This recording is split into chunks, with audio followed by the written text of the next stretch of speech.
រឿងធម្មសាដកបរិពិជួមិនគួរគោរពបុគ្គលដែលគេមិនគោរពការកន្លងទៅហើយមានបរិពិជួម្នាក់ឈ្មោះធម្មសាដកនៅក្នុងក្រុងស្ពីរាណសីបរិពិជួនោះចូលចិត្តស្លៀកពាក់តែស្បែកសត្វគឺយកស្បែកជៀមពពែជាដើមមកធ្វើជាសម្លៀកបំពាក់ថ្ងៃមួយគាត់ដើរទៅរកភិក្ខាហាបានដើរទៅដល់កន្លែងសម្រាប់បញ្ជុលពពែក្នុងនោះមានពពែមួយបានឃើញបរិពិជួនោះហើយក៏ថយក្រោយបំរុងនឹងជុលគាត់ឃើញពពែមានអាការៈដូច្នោះក៏នឹកស្មានថាវាធ្វើសេចក្តីគោរពចំពោះខ្លួនក៏អង្គុយថ្វាយបង្គំគួរសមចំពោះពពែនោះវិញ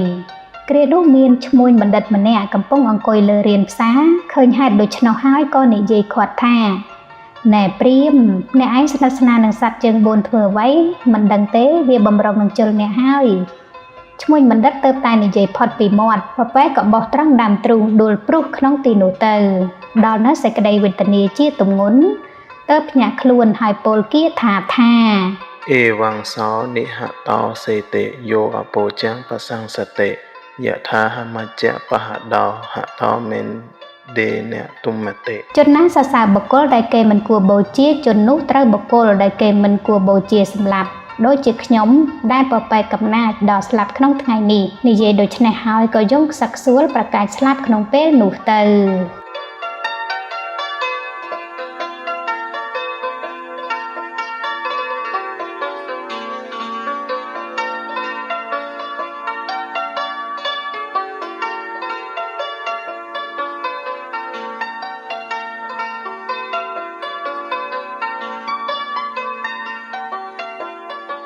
រឿងបណ្ណសេដ្ឋី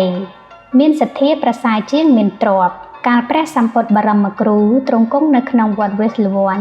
នៃក្រុងរាជក្រឹសក្នុងការនោះមានបរិកំសត់ម្នាក់ឈ្មោះបណ្ណៈបាននាំភរិយានិងកូនស្រីម្នាក់ឈ្មោះនាងឧត្តរាទៅជួលធ្វើការឲ្យសមណសេដ្ឋី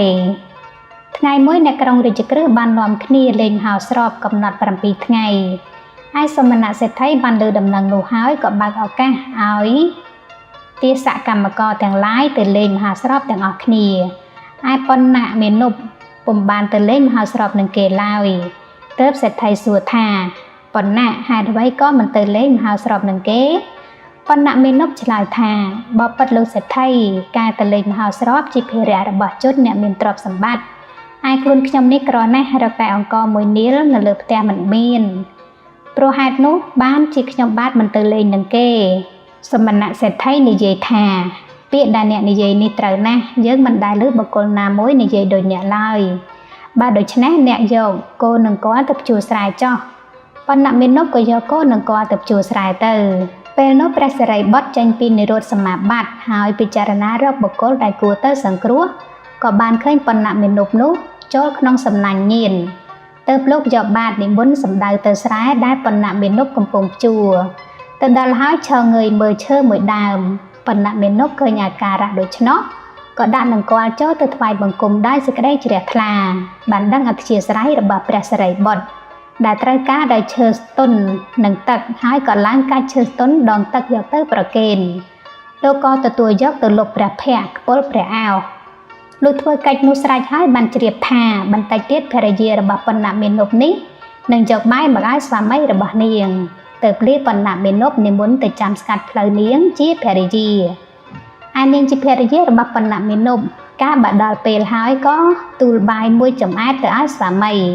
ទៅដល់ពាក់កណ្ដាលផ្លូវបានឃើញព្រះសិរីបុត្រឈរស្ពាយបាតក៏គិតថាអញមានរៀបធំណាស់តើបានជួបនឹងស្រែបន់ដ៏ប្រសើរយ៉ាងនេះគិតដូច្នេះហើយយកបាយទាំងអស់ដាក់ក្នុងបាតទៅទើបនាងតាំងសេចក្តីប្រាថ្នាថាដោយផលនៃទាននេះខ្ញុំប្រកាសណាសូមឲ្យបានសម្រេចនូវគុណវិសេសដូចជាលោកម្ចាស់ព្រះសិរីបុត្របានធ្វើបទកានុមោទនាហើយក៏និមន្តហួសទៅឯនាងជាភរិយារបស់បណ្ណៈមេនុបនោះក៏ម្នីត្រឡប់ទៅផ្ទះវិញខំចាត់ចែងចម្អិនអាហារម្ដងទៀតលុះចម្អិនហើយក៏ដួសដាក់ភាជយកទៅឲ្យស្វាមីឯបណ្ណៈមេនុបកាលបានមិនឃើញភរិយាយកបាយទៅឲ្យតាមទម្លាប់ពេលហើយក៏ចេះតែខំភ្ជួរដរាបដល់បានដីចំនួន32សិនដល់ថ្ងៃរសៀលបន្តិចមិនឃើញភរិយាយកបាយទៅឲ្យក៏ឈប់ភ្ជួរលែងគោឲ្យស៊ីស្មៅចូលទៅអង្គុយចាំភរិយាក្រោមម្លប់ឈើមួយដើម ឯនាងជាភរិយាដើរទៅជិតដល់ហើយបានឃើញស្វាមីអង្គុយចាំដូច្នោះភ័យខ្លាំងណាស់ទើបគិតថាបើអញយកបាយទៅជូនដោយធម្មតាក្រែងគាត់វាយដូច្នេះអញត្រូវតែស្រែកប្រាប់ពីចម្ងាយនាងក៏ស្រែកប្រាប់ថាខ្ញុំប្រគេនបាយលោកកណ្ដាលផ្លូវអស់មួយដងទៅហើយបានជាយូរក្រោយយកមកជូនអ្នកសូមអ្នកទទួលយកបុណ្យឲ្យបានច្រើនជាងខ្ញុំចុះបណ្ណៈមានុបឮដូច្នោះហើយត្រេកអរណាស់ស្រែកថាសាធុសាធុក៏ជូនបុណ្យដែលខ្លួនបានប្រគេនជើស្ទុននឹងទឹកដល់ភរិយាវិញបណ្ណៈមានុបបរិភោគអាហារហើយញាស់ខ្លួនខ្លាំងណាស់ព្រោះហួសពេលក៏ដេកកាយផ្លូវភរិយាលក់ទៅដល់ភ្ញាក់ឡើងក្រឡេកមើលទៅកន្លែងដែលព្យួរ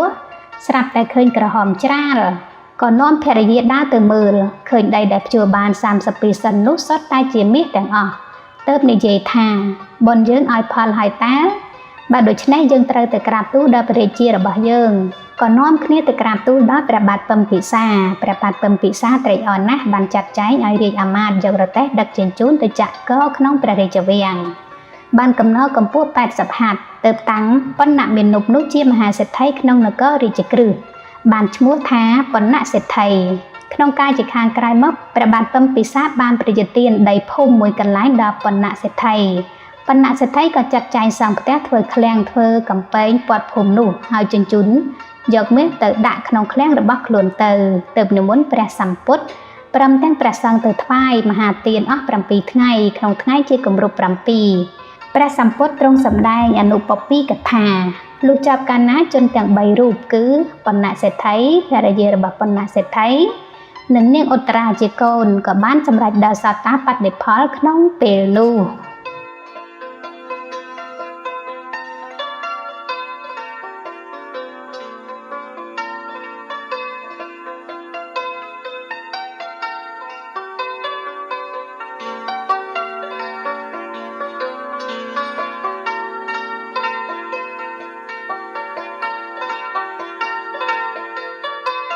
រឿងវណ្ណបាលបុត្រការក្លាហានរបស់នាយកជនអាចផ្ចាញ់សត្រូវបានងាយការកន្លងទៅហើយព្រះបាទព្រហ្មទត្តសោយរាជសម្បត្តិក្នុងក្រុងពារាណសីសម័យនោះព្រះបរមពោធិសត្វទ្រង់សោយព្រះជាតិក្នុងត្រកូលនៃបុគ្គលអ្នករក្សាព្រៃម្នាក់ដល់ចម្រើនវ័យឡើងមានបរិស500នាក់ជាបរិវារបានជាធំជាងត្រកូលទាំងឡាយដែលអាស្រ័យនៅក្បែរដងព្រៃមួយជាអ្នកស៊ីឈ្នួលជូនពួកអ្នកដំណើរដែលឆ្លងកាត់ដងព្រៃនោះថ្ងៃមួយសត្វវាហបុត្រនៅក្នុងនគរពារាណសីបរទេស500ទៅដល់ស្រុកនោះហើយបានហៅវណ្ណបាលបុត្រពោធិសត្វមកនិយាយថាមនាលសម្លាញ់ចូលអ្នកយកប្រាក់1000រៀលហើយសូមជូនចម្លងខ្ញុំឲ្យកាត់ផុតពីដងព្រៃនេះព្រះពោធិសត្វកាលបានទទួលរង្វាន់ហើយក៏តាំងចិត្តលែងផិតភ័យលះកាត់សេចក្តីអាល័យក្នុងជីវិតរបស់ខ្លួនក្នុងដំណើរដែលប្រកបដោយភ័យដល់ពន្លឹកទើបជូនសត្វវាហបុត្រឆ្លងកាត់ព្រៃនោះទៅខណៈនោះមានចៅ500នាក់ជំរុំពួនសំងំនៅកណ្ដាលព្រៃដើម្បីស្កាត់ប្លន់ពួករទេះចៅទាំងនោះបានឃើញរទេះ500បោះទៅដល់ហើយក៏នាំគ្នាស្ទុះចូលទៅប្លន់ឯអ្នកបរទេះបានឃើញពួកចៅនោះក៏ផិតភ័យលោតរត់ចោលរទេះទៅពួនអស់ទៅនៅសល់តែព្រះពោធិសត្វម្នាក់ឯងអត់តស្លុតរន្ធត់ឡើយក៏ខ្លាចសេចក្តីក្លាហានស្រែកសន្ធាប់បន្លឺសំឡេងសូសីហានៀតធ្វើហាក់ដូចជាមានគ្នាច្រើនណាស់បានវាយគុំឈើធ្វើឲ្យចៅផិតភ័យរត់បាត់បង់អស់ទៅទើបជូនសត្វវាហបុត្រឆ្លងកាត់ព្រៃនោះបានដោយសួស្តីចំណែកខាងស្រួយសត្វវាហបុត្រកាលបានរួចអំពីភ័យទៅដល់ទីខ្សែមហើយក៏ដាក់រទេះក្នុងតំបន់មួយអញ្ជើញព្រះពោធិសត្វឲ្យបរិភោគភោជនាអាហារលុះបរិភោគហើយក៏សួរព្រះពោធិសត្វថាមនាលសម្លាញ់ក្នុងពេលដែលចៅ500នាក់សតតែកាចខូខើកាន់អាវុធគ្រប់ដៃស្ទុះចូលមកគំរាមប្លន់ហេតុអ្វីបានជាសម្លាញ់នៅតែក្លាហានអត់មានភ័យតក់ស្លុតសោះព្រះពោធិសត្វប្រាប់ថាមនុស្សដែលធ្វើជានាយកលើគេត្រូវតែមានចិត្តក្លាហានមានអំណត់តស៊ូនឹងឧបសគ្គទាំងពួងមិនត្រូវស្ដាយជីវិតមិនត្រូវគិតប្រយោជន៍ផ្ទាល់ខ្លួនទាំងមិនត្រូវមើលបំណាំគ្នាឡើយត្រូវជួយការពារផ្ដល់ប្រយោជន៍ឲ្យគ្នាជាដរាបព្រះពោធិសត្វសម្ដែងសេចក្តីក្លាហានរបស់នាយកជនដូច្នេះហើយក៏វិលទៅលំនៅរបស់ខ្លួនវិញ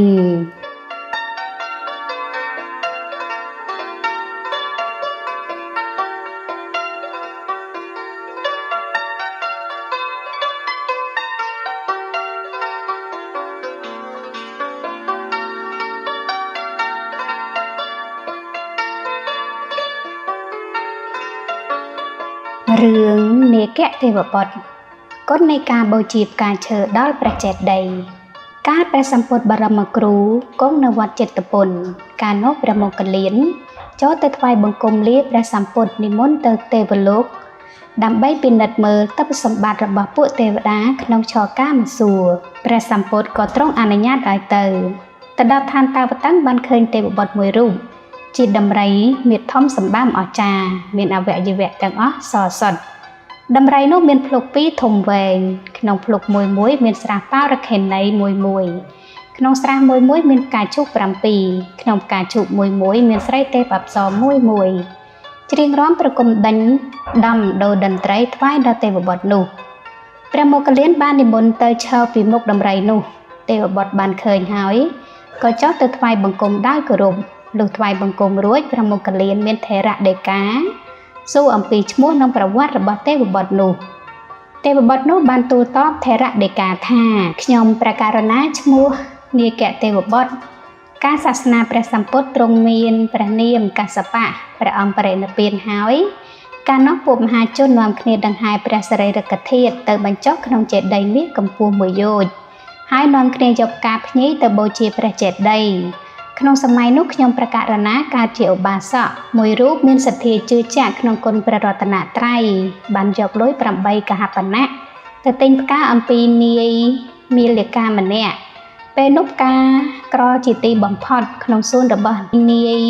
មាលិកានោះរកផ្កាមួយតងគ្មានឡើយព្រោះមហាជននាំគ្នាទិញយកទៅបូជាព្រះចេតិយគ្រប់គ្នានាយមាលិកានោះបានប្រាប់ខ្ញុំព្រះករុណាថាផ្កាគ្មានទេបើអ្នកត្រូវការខានមិនបានអញ្ជើញរកមើលបេះខ្លួនឯងចោះខ្ញុំព្រះករុណាក៏បានចូលទៅក្នុងសួនខំរកមើលតាំងពីដើមសួនរហូតដល់ចុងសួនឃើញផ្កា8តងជ្រុះនៅក្បែរគល់ក៏រើសយកទៅបង្ហាញនាយមាលិកាបានឲ្យថ្លៃ8កហបណៈនាយមាលិកាមិនព្រមយកបាយជានិយាយថាផ្កានេះជាលាភរបស់អ្នកហើយអ្នកអញ្ជើញយកចោះខ្ញុំព្រះករុណាក៏យកទៅបូជាព្រះចេតិយនោះទៅក្នុងការជាខាងក្រោយមកខ្ញុំព្រះករុណាធ្វើមរណកាលក៏បានមកកើតក្នុងទីនេះតែម្ដងព្រះមគ្គលានបានជ្រាបដំណឹងនោះហើយនិមន្តហួសទៅទីដទៃទៀតទៅ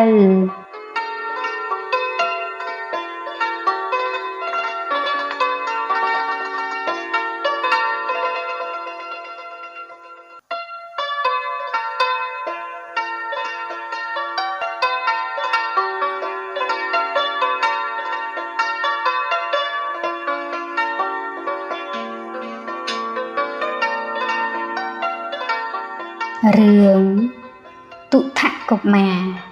ការឥច្ឆាច្រណែនតែងដុតសត្វលោកក្នុងការកន្លងទៅហើយមានព្រះរាជាមួយព្រះអង្គទ្រង់ព្រះនាមកតវិស័កសាយរាជសម្បត្តិក្នុងក្រុងពារាណសីមានព្រះរាជបុត្រមួយព្រះអង្គទ្រង់ព្រះនាមទុថកុមារបានធ្វើជាឧបរាជថ្ងៃដែលកុមារនោះប្រសូតហៅបានទាយថាព្រះរាជបុត្រនេះបើមិនបានទឹកសោយវេលាណានឹងទីវង្គតក្នុងវេលានោះព្រះរាជាបានជ្រាបហេតុដូច្នោះហើយទ្រង់ចាត់ចែងឲ្យជីកស្រះបោកខេណីទាំងខាងក្នុងខាងក្រៅនគរដើម្បីឲ្យធ្វើមណ្ឌពសម្រាប់ដាក់ទឹកត្រង់ផ្លូវបែកជា4ទៀតថ្ងៃមួយទុថកុមារឧបរាជស្ដេចយាងទៅឧទ្យានអំពីព្រលឹមលុះយាងទៅដល់ពាក់កណ្ដាលផ្លូវបានជួបនឹងព្រះជ័យកពុទ្ធមួយព្រះអង្គកំពុងនិមន្តទៅបិណ្ឌបាតពួកមហាជនទាំងឡាយបានឃើញព្រះបច្ចេកពុទ្ធនោះក៏នាំគ្នានិយាយសរសើរហើយថ្វាយបង្គំគ្រប់គ្នាឧបរាជឃើញដូច្នោះសេចក្តីច្រណែនក៏កើតឡើងទ្រង់ព្រះពិរោធជាខ្លាំងដោយទ្រង់ព្រះចិន្តាថាពួកមហាជនទាំងនេះដែលជាមួយនឹងអញដែលជាឥស្សរជនលើវាបែរជានាំគ្នានិយាយសរសើរថ្វាយបង្គំមនុស្សត្រងោលវិញទ្រង់ព្រះចិន្តាដូច្នេះហើយក៏យាងចុះពីដំរីស្ទុះទៅកញ្ឆក់យកបាតពីព្រះហស្ថព្រះជ័យពុទ្ធបោកចោលទៅលើផែនដីហើយយកព្រះបាទជន់ឆ្លិចឆ្លីបំបែកខ្ទេចខ្ទីអស់ទៅព្រះបច្ចេកពុទ្ធឃើញបាតបែកខ្ទេចខ្ទីអស់ហើយគ្រាន់តែមើលព្រះភ័ក្ត្រគិតថាអោណូសត្វនេះវិនិច្ឆ័យហើយតាក៏ហោះទៅកាន់ភ្នំនន្តមូលទៅក្នុងខណៈនោះកម្មអាក្រក់ឲ្យផលដល់ឧបរាជធ្វើឲ្យក្តៅអន្ទះអន្តែងក្រហល់ក្រហាយដួលជ្រុកក្នុងទីនោះទឹកទាំងឡាយក៏រីងស្ងួតអស់សូម្បីតែទឹកក្នុងប្រឡាយក៏រីងអស់ឥតសល់ ឧបរាជការបរោគទឹកសោយមិនបានហើយក៏ទីវង្គតទៅធ្លាក់ទៅកើតក្នុងនរកធំឈ្មោះអាវជ័យ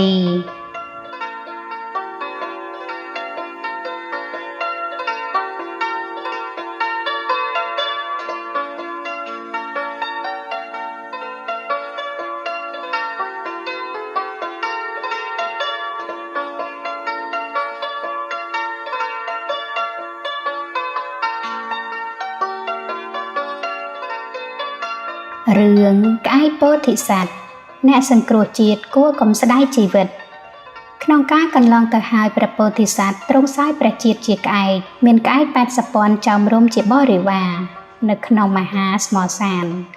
ថ្ងៃមួយមានបរិហិតរបស់ព្រះបាទពារាណសីម្នាក់ទៅមុជទឹកស្ទឹងក្រៅនគរលុងមុជហើយក៏ត្រឡប់ចូលមកនគរវិញសម័យនោះមានក្អែកពីរទុំដោយចុងកំពូលខ្លោងទ្វារនគរក្អែកមួយនិយាយថាមនាលសម្លាញ់ខ្ញុំគិតជុះដាក់ក្តារបរិហិតនេះក្អែកមួយគ្រាត់ថាអ្នកកុំធ្វើយ៉ាងនេះឡើយបរិហិតនេះជាអ្នកធំការមានពាក្យជាមួយនឹងអ្នកធំពិបាកណាស់ត្បិតអ្នកធំតែខឹងហើយគេធ្វើពួកក្អែកទាំងអស់ឲ្យវិនាសបានក្អែកមួយមិនស្ដាប់ក៏ជុះដាក់ក្បាលបរិហិតនោះទៅបរិហិតដឹងថាក្អែកជុះដាក់ខ្លួនហើយខឹងណាស់បានចងទីចំពោះពួកក្អែកទាំងឡាយតាំងពីពេលនោះមកគ្រានោះមានស្រីម្នាក់កំពុងហាលស្រូវស្រាប់តែមានពពែមួយទៅស៊ីស្រូវស្រីនោះក៏ចោលពពែនឹងអង្កត់អស់ឆេះរំសន្ធោសន្ធៅពពែក្តៅខ្លាំងណាស់រត់ទៅត្រដោះខ្លួននឹងខ្ទមស្លឹកមួយក្បែររោងដំរីព្រះរាជាភ្លើងក៏ឆេះខ្ទមរាលដាលដល់រោងដំរីរលាកដំរីក្នុងរោងនោះជាច្រើន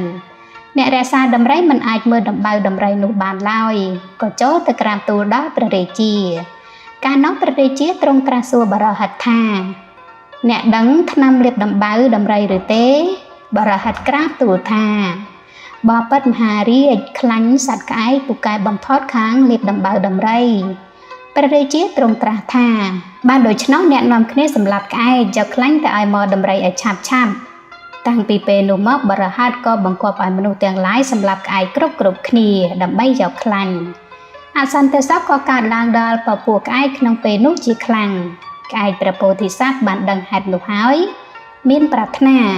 ដើម្បីសង្គ្រោះជាតិក៏នឹករលឹកដល់បារមីធម៌ញ៉ាំងមេត្តាបារមីឲ្យកើតឡើង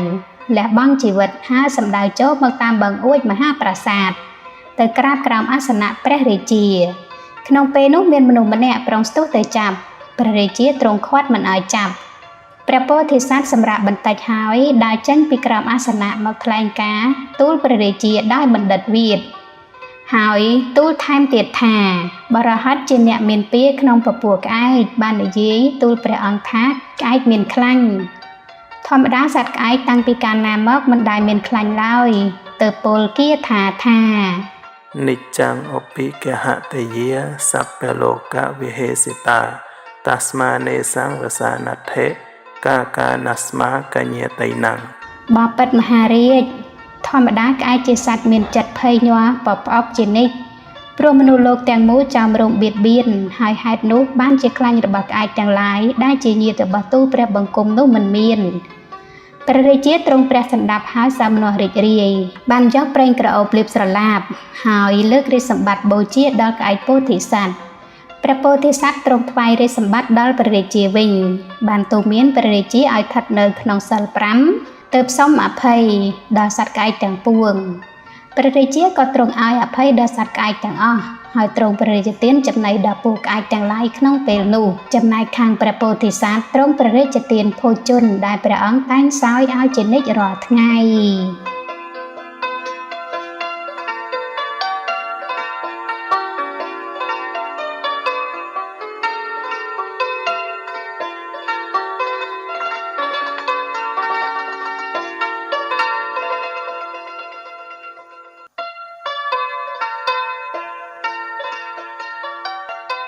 រឿងខ្មោចយក្ស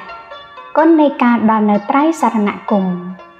ក្នុងការកន្លងទៅហើយមានបរមម្នាក់ឈ្មោះពុទ្ធទេសៈនៅក្នុងគុណកក្រៀមក្នុងអាណាចក្ររបស់ព្រះបាទកោសលជាអ្នកដល់នៅព្រះរតនត្រ័យជាទីពឹងជាទីរលឹកស្មារតីជីវិតកាលនោះមានបរិសម្នាក់នៅក្នុងជនបទបានចូលទៅសំណាក់ក្នុងផ្ទះនៃឧបាសកឈ្មោះពុទ្ធទេសៈនោះ វេលានោះមានខ្មោចយក្សមួយចូលទៅបៀតបៀនអ្នកស្រុកនៅក្នុងគុណកៈក្រៀមនោះដើម្បីយកចំណីអាហារបរិភោគហើយខ្មោចយក្សនោះបានឃើញបរិសម្នាក់ដែលចូលទៅសំណាក់ក្នុងផ្ទះពុទ្ធាសៈឧបាសកនោះហើយក៏ចង់ចាប់បរិភោគជាអាហារប៉ុន្តែមិនអាចចូលទៅជិតផ្ទះនោះបានឡើយព្រោះខ្លាចដែកជះនៃពុទ្ធាសៈឧបាសកដែលដល់នៅត្រៃសរណគមក៏រងចាំបរិសនោះនៅខាងក្រៅភូមិអស់6ថ្ងៃលុះដល់ថ្ងៃជាគម្រប់7បរិសដែលចូលទៅសំណាក់ក៏លាពុទ្ធាសៈឧបាសកត្រឡប់ទៅផ្ទះរបស់ខ្លួនវិញគ្រាន់តែចេញផុតពីផ្ទះទៅដល់ក្រៅភូមិខ្មោចយក្សស្ទុះទៅចាប់បរិសនោះជាប់បរិសនោះផិតភ័យខ្លាំងណាស់ភ្លាត់មាត់សួរខ្មោចយក្សនោះថាអ្នកទៅណាមកចាប់ខ្ញុំធ្វើអ្វីខ្មោចយក្សនិយាយតបថាអញមកចាំចាប់អ្នកឯងបរិភោគអស់6ថ្ងៃហើយព្រោះអញមិនហ៊ានចូលទៅចាប់ឯក្នុងផ្ទះពុទ្ធទាសៈឧបាសកដោយខ្លាចគុណនៃព្រះរតនត្រ័យបរិសនោះឮខ្មោចយក្សថាដូច្នោះហើយក៏និយាយបញ្ឆោតថាពុទ្ធទាសៈឧបាសកគាត់ដល់នៅត្រៃសរណគមយ៉ាងណាខ្ញុំក៏ដល់នៅត្រៃសរណគមយ៉ាងនោះដែរនិយាយដូច្នេះហើយក៏សូត្រថាពុទ្ធាំសរណង្កិច្ឆាមិធម្មំសរណង្កិច្ឆាមិសង្ឃំសរណង្កិច្ឆាមិយៈគ្រាន់តែឮដូច្នោះក៏ផិតភ័យតក់ស្លុតរន្ធត់ញ័រសពសារពាង្គកាយស្ទុះរត់បាត់ទៅ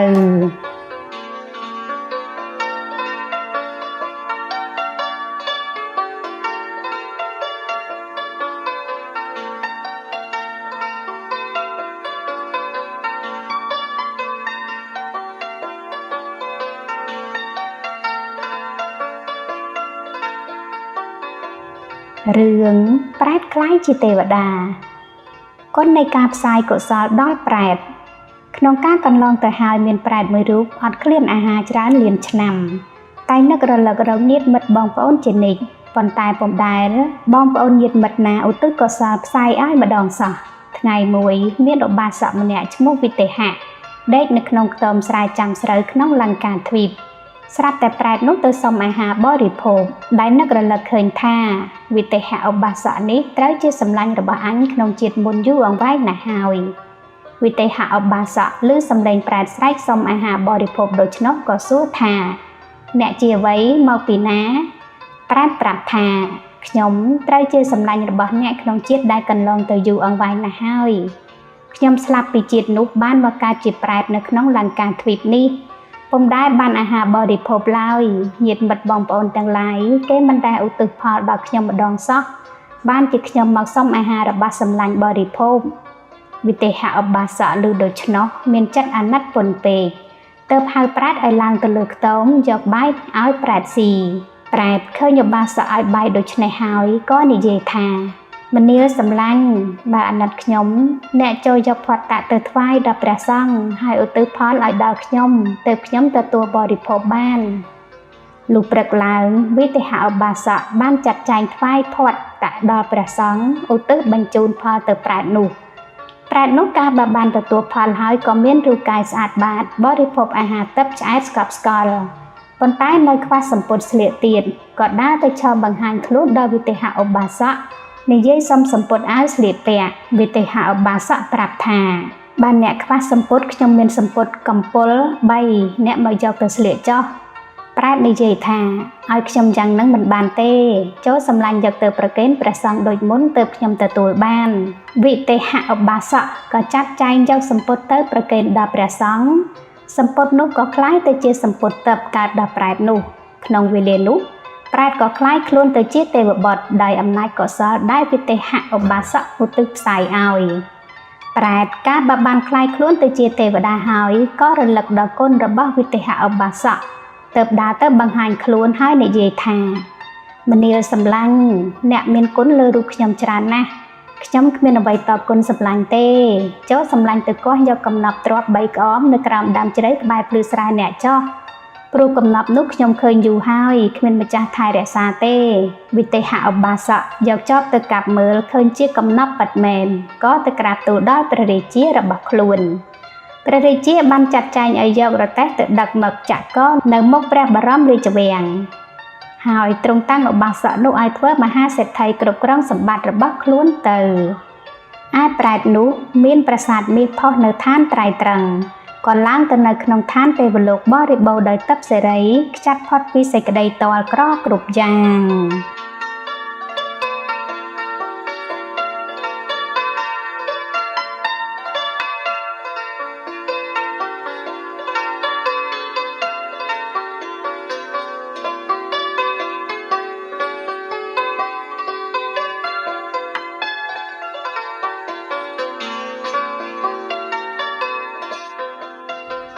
រឿងកេសវច្ឆតបោះមើលងាយមនុស្សសុចរិតដោយមើលងាយទេវតាការកន្លងទៅហើយព្រះពោធិសត្វទ្រង់សោយព្រះជាតិជាកូនបរហិតរបស់ស្ដេចក្រុងពារាណសីមានព្រះនាមថាចុតិបាលក្នុងកាលជាខាងក្រោយមកកុមារនោះបានសម្ដែងសិលសាស្ត្រធ្នូថ្វាយព្រះរាជាក៏បែរជាមានព្រះនាមថាសារភាំងវិញថ្ងៃមួយសារភាំងមិនបានប្រាប់បុគ្គលណាសោះចូលទៅក្នុងព្រៃខ្វិតបួសជាឥសីតែម្នាក់ឯងអាស្រ័យនៅក្នុងអាស្រមដែលសកៈប្រទានឲ្យព្រៃនោះចម្ងាយ30យោជន៍ពីក្រុងពារាណសីក្បែរឆ្នេរស្ទឹងឈ្មោះគោធាវរីនៅក្នុងទីនោះបាន7ថ្ងៃក៏ញ៉ាំងឈានឲ្យកើតឡើងថ្ងៃមួយព្រះរាជាជាច្រើនអង្គមានព្រះរាជាក្រុងពារាណសីនិងអ្នកក្រុងនោះជាដើម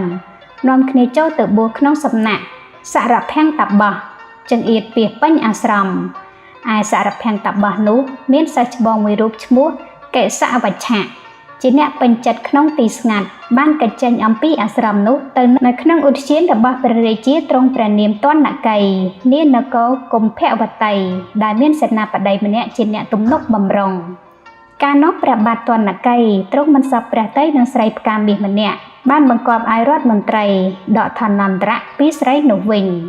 តាំងពីថ្ងៃនោះមកស្រីនោះចេះតែដើរសម្ភពដើម្បីឲ្យបានឋានន្តរៈវិញសម័យមួយបានចូលទៅក្នុងឧទ្យានជួបនឹងកេសវច្ឆតបោះទៅគិតថាអញឃើញតបោះនេះចង្រៃណាស់គូស្ដោះទឹកមាត់ចោលឈើស្ទន់ចាក់ទឹកលុបមុខទៅលើព្រះកេសតបោះហើយជិះចេញទៅក្នុងថ្ងៃនោះព្រះរាជាបានប្រទានឋានន្តរៈឲ្យវិញកន្លងពី3ថ្ងៃមកព្រះរាជាទ្រង់ហៅឋានន្តរៈពីបរហិតម្នាក់ទៀតបរហិតក៏ចូលទៅសួរស្រីនោះថានាងធ្វើឧបាយដូចម្ដេចទៅបានឋានន្តរៈវិញស្រីនោះក៏ប្រាប់ហេតុសពគ្រប់បរហិតធ្វើតាមក៏បានឋានន្តរៈវិញជនទាំងពីរនាក់នឹកស្មានថាដែលព្រះរាជាប្រទានឋានន្តរៈវិញព្រោះខ្លួនបានទៅស្ដោះទឹកមាត់ដាក់ព្រះកេសឥសីមិនមែនបានដោយកុសលពីជាតិមុនកន្លងពី3ថ្ងៃមកមានការបះបោរកើតអសន្តិសុខក្នុងបច្ចឹមតក្រៀមប្រទេសព្រះរាជាបានប្រជុំពួកយោធាបំរុងនឹងចេញទៅបង្ក្រាបសត្រូវទ្រង់បានជ្រាបថាការស្ដោះទឹកមាត់ដាក់ព្រះកេសវច្ឆតបោះមានជោគជ័យល្អក៏នាំទ័ពចូលទៅក្នុងឧទ្យានខាកស្ដោះទឹកមាត់ដាក់ព្រះកេសតបោះគ្រប់គ្នាគ្រាន់តែកំហាកនឹងទឹកមាត់ប្រឡាក់ជោគជាប់ក្របលើសរីរៈតបោះចំណែកខាងសេនាបតីជាឧបថតបោះដឹងហេតុនោះហើយក៏ម្នីទៅឧទ្យានដងទឹកទៅលុបលាងជំរះមន្ទិលកំហាកនឹងទឹកមាត់ស្អាតបាតហើយក៏លាន់មាត់ថាមនុស្សទាំងអស់នេះមិនគួរធ្វើយ៉ាងនឹងសោះទៅសួរតបោះថាលោកម្ចាស់ខឹងឬទេតបោះប្រាប់ថាអាត្មាអត់អន់ចិត្តខឹងបន្តិចបន្តួចទេប៉ុន្តែទេវតាគេខឹងខ្លាំងណាស់នៅតែ7ថ្ងៃទៀតនគរកុម្ភវតីនេះនឹងវិនាសសាបសូន្យអស់ឥតសល់សេនាបតីក៏បានរៀបចំដំណើរដឹកនាំទ្រព្យសម្បត្តិចេញផុតពីនគរនោះទៅឯសារភាំងតបោះបានប្រើតបោះ2រូបឲ្យមកនិមន្តកេសវច្ឆតបោះទៅអាស្រមវិញឯព្រះរាជាដែលលើកទ័ពទៅបង្ក្រាបបច្ចឹមតក្រៀមក៏មានជ័យជំនះដោយបំណងលុះត្រឡប់ចូលមកនគរវិញទេវតាក៏បង្អុរភ្លៀងផ្កាម្លិះភ្លៀងមាសប្រាក់ភ្លៀងកែវទាំង7ប្រការធ្លាក់ចុះមកកពីពេញនគរទាំងមូលព្រះរាជាព្រមទាំងជនអ្នកប្រព្រឹត្តទុច្ចរិតទាំងប៉ុន្មានមានសេចក្តីត្រេកអរណាស់បាននិយាយគ្នាថាយើងតាំងពីខាកស្ដកដាក់ព្រះកេសឥសីចេះតែមានជោគជ័យជាប់ជានិច្ចក្នុងពេលនោះមានបរិសម្នាក់ឈ្មោះរៀមនៅក្នុងនគរពារាណសីជាអ្នកចិញ្ចឹមមាតាបិតាបានមកធ្វើជំនួយនៅក្នុងនគរកុម្ភវតីចំនួន9ឆ្នាំហើយទេវតាបានជ្រាបថាបរិសនោះជាអ្នកចិញ្ចឹមមាតាបិតាក៏នាំចេញពីនគរនោះទៅឯពួកមនុស្សដែលមិនប្រទូដល់តបោះនិងសត្វដេរិឆានទាំងឡាយ ទេវតាក៏បណ្ដាលឲ្យចេញផុតអស់ទៅលំដាប់នោះស្រាប់តែមានភ្លៀងអាវុធភ្លៀងរងើកភ្លើងភ្លៀងដុំថ្មប៉ុនផ្ទះភ្លៀងដីខ្សាច់ធ្លាក់ចុះមកមានកម្ពស់80ហត្ថសម្រាប់មនុស្សទុច្ចរិតនិងបំបាក់បំបែកវិមានប្រាសាទផ្ទះសម្បែងធ្វើឲ្យនគរកុម្ភវតីនោះសាបសូន្យវិនាសអស់ទៅ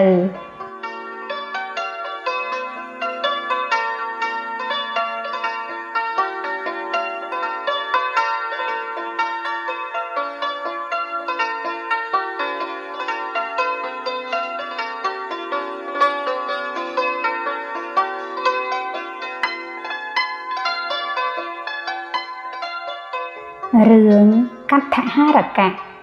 អ្នកមានលៀបមិនស្មើអ្នកមានបុណ្យក្នុងការកន្លងទៅហើយមានបរិសម្នាក់រកស៊ីលក់អស់នៅក្នុងក្រុងពារាណសីថ្ងៃមួយបរិសនោះចេញទៅនាំអស់អំពីព្រៃដើម្បីយកទៅលក់ឯក្រុងវេស្សលីស្គន់ដំណើរទៅមិនដល់ទីក្រុងក៏ដាក់រទេះដេកក្បែរខ្ទមអ្នកតាមួយ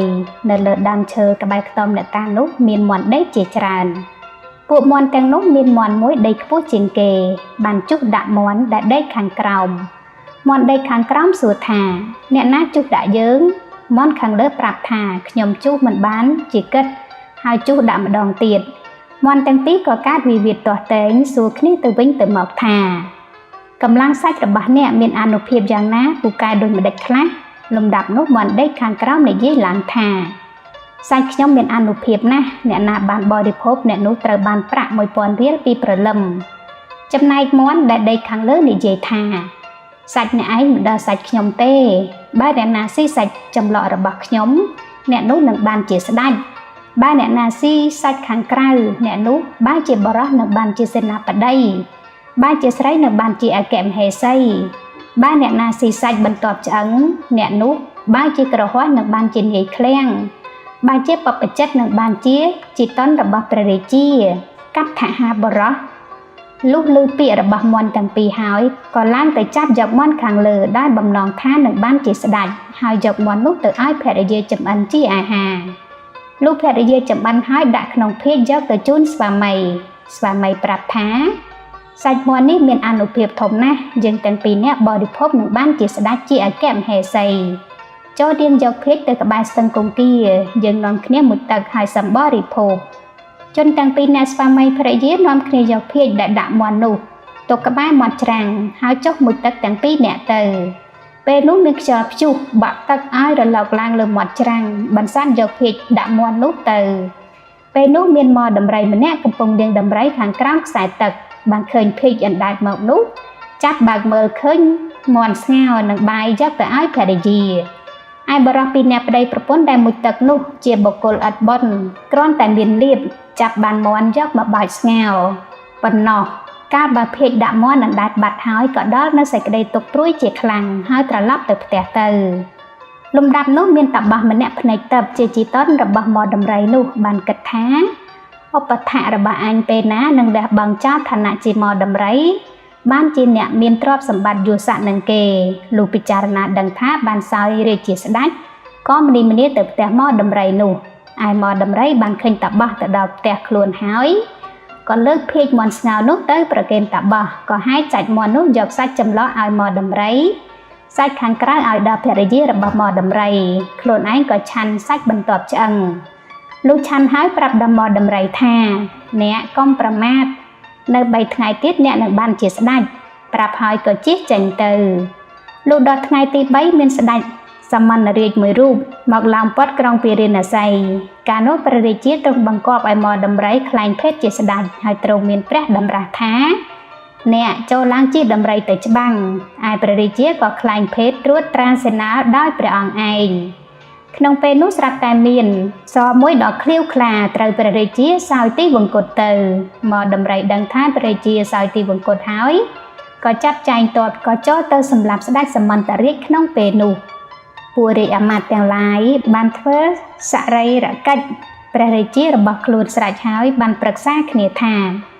ព្រះរាជាការទ្រង់ព្រះជន្មនៅបានព្រះរាជទានភេទរបស់ទ្រង់ដល់មាន់ដំរីនេះទើបនាំគ្នាអភិសេកមាន់ដំរីឲ្យសោយរាជក្នុងក្រុងពារាណសីនោះទៅឯភរិយាបានជាអគ្គមហេសីតាបះបានជាជីតនរបស់ព្រះរាជានោះឯង